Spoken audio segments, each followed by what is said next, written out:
Imagine the world where you can have a conversation with absolutely anybody, and it's going to be good, you're going to learn something, and you're going to feel respected.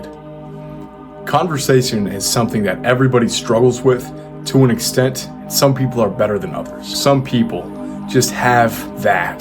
They have that charisma. It seems like they're talking to everybody. I'm going to show you exactly how you can have that and how you can have the feeling of walking into a room knowing people want to listen to you.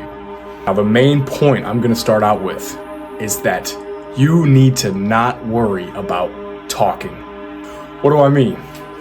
It seems like talking is the whole point of conversation. Oh, the people who hold conversations better, the people who seem so confident know exactly what to say. But it's actually the opposite. Here's why. Listening comes way before talking. Having a good conversation is 90% listening, 10% talking. So if you want to be good in conversation, you need to be good with listening. Here's exactly how you can do that.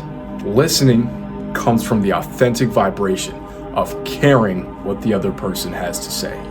You can hear somebody all you want, but if you're not actively listening, if you're not processing what they're telling you, thinking, imagining, picturing, then there's no point. If you're not picturing what I'm saying and you're just hearing me, chances are you would have already clicked off of this video. So the best way to get into a listening mode instead of a hearing mode is called outward thinking. Now, what's the difference between outward thinking and what you're doing now? Imagine this. You see somebody on the street that you want to talk to. Maybe it's somebody who's recording themselves. Maybe it's somebody you think is attractive. Doesn't matter. If you want to really impress them, you really want to have a good conversation, you're going to be in your own head thinking, oh, what can I say? What you really should be thinking is, what can I learn about this person? What can they teach me right now? And how can I relate that back to myself? So instead of going up there and trying to make them laugh, walk up to somebody and try to learn something about them. If you're in an authentic learning type of mindset, when you walk up to somebody, they're going to be amazed. Nobody does that. Everybody's in business for themselves. So if you pay them true attention, they're going to be sold. Now, so I'll give you an example of this. You see somebody who's attractive. Instead of going up with a pickup line or something to differentiate yourself, something that's going to make you stand out, you want to tell them something that makes them stand out. So if you walk up, it could be as simple as giving them a compliment that you genuinely mean, or commenting on something that makes them unique.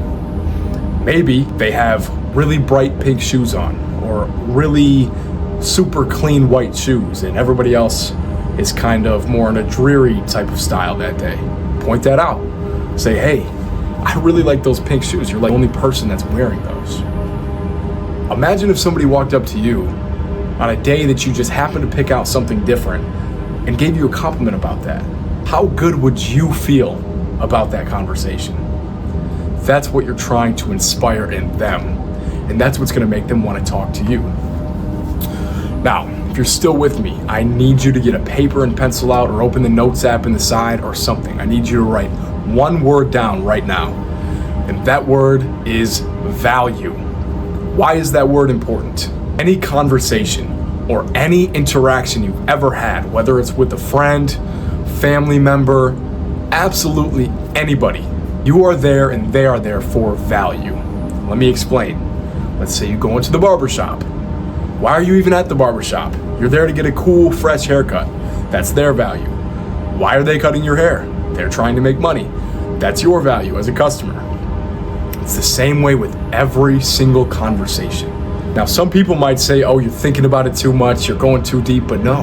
As somebody in the world trying to improve yourself, you need to realize and be aware of these things. It's always about value with people. You don't do anything unless it provides you some sort of value. You wouldn't leave the house if you didn't have to make some sort of money or it didn't give you a mental benefit. If you could be 100% happy sitting in your bed all day, everybody would just do that. We can't do that. So how do you provide value in a conversation? It all draws back to listening. If you make somebody feel listened to instead of just heard, Imagine the feeling they're gonna have when talking to you. Think about the last time you saw a funny video on your phone and you wanted to show all your friends that are hanging around to get them to laugh. Imagine if they were just in scenario A, kind of looking on their phone, half looking at the video. You're kind of thinking like, oh damn. Now, you're not feeling bad about yourself in that scenario. You're feeling bad about them. You're like, damn, I'm trying to show you something cool. Why aren't you paying attention? That's gonna make a lesser opinion of them in your eyes. Now imagine if you went to a friend with a funny video, they stopped what they were doing, put their phone down, focused on it, watched it, gave it a huge laugh, and started to show everybody else. You'd feel good about yourself. You'd be like, man, I was the one who showed you that video. It's good. You'd be at a higher vibration state, and you would think more of that friend that just paid you that attention. So the people that seem so confident, the people that are always talking to somebody, always have something interesting to say, the secret is the listening. It's making the other person feel important and providing that value to them that way. Now, here's the one caveat that you guys need to make sure before you go test this theory.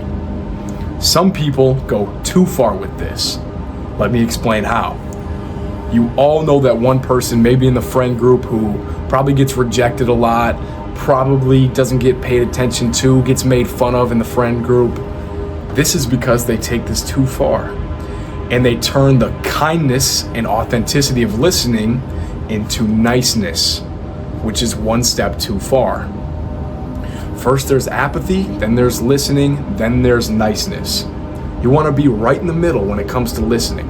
Niceness is bad because it's always there for a reason. We pick up as humans subconsciously on the fact when somebody's being way too nice to us that they're probably hiding something deep down. Why are you being so nice to me? It's probably because you're lacking something and you're trying to make up for it with this overwhelming niceness that you didn't earn. For example, if you go to try to start a conversation with somebody or give somebody a compliment, sometimes they're not going to be in the mood, especially if you don't already know them. They might ignore you. They might not even respond. An issue would be if you said, oh, I'm sorry, I really think you're cute anyways, but no, that's niceness. And that just comes off as creepy and weird if you're gonna act like that. You have to stay in the middle. Some people aren't gonna wanna return the favor, no matter how good at listening you are. At that point, you just move on with your day. You say, hey, sorry, or you don't even say sorry. You just move on with your day. And you move on to the next. The niceness is the problem. Some people try to get that validation from being so nice. So when they're listening, they say, oh my gosh, oh, that's the coolest thing I've ever heard. Oh my gosh, you're the most beautiful person I've ever seen. That's too much. You're gonna start to sniff that out. Why are you being so nice to me? That's just kind of weird. Imagine if somebody you didn't even know came up to you and just gave you a compliment. You said, oh, hey, thanks. And they started showering your compliments. Oh my gosh, this is the coolest thing I've ever seen. But you think, what are you trying to sell me, man? What are you trying to get out of me? It's manipulative in a way. When you move back to that authentic listening vibration, it just goes back to that's who you really are. If you're genuinely curious in somebody and you ask them a question and then you hear them out, you process that information, reflect it back to them, you're in business, and it's going to be a much better, much more charismatic, high vibration state of conversation. So when you go practice this, because I know you will, what I want you to do is the next 5 people you walk by that are at least aware of their surroundings. Maybe don't try to talk to somebody whose head's buried in their phone, their earbuds in or whatever. If you see somebody walking down the street, instead of just ignoring them, pretending they're not there, say, give them a compliment, say hi to them. Maybe they start a conversation, point out something about them that they obviously did on purpose that day, and the conversation will flow from there. Once you start that, there are many ways to go after that. If you want to improve on that, check out some other videos I have. They'll be right down in the description. But so far, that's a good way to build confidence and have better conversations. For any questions, let me know in the comments. Let me know if you disagree with anything I have to say. Otherwise, you guys have an amazing rest of your day.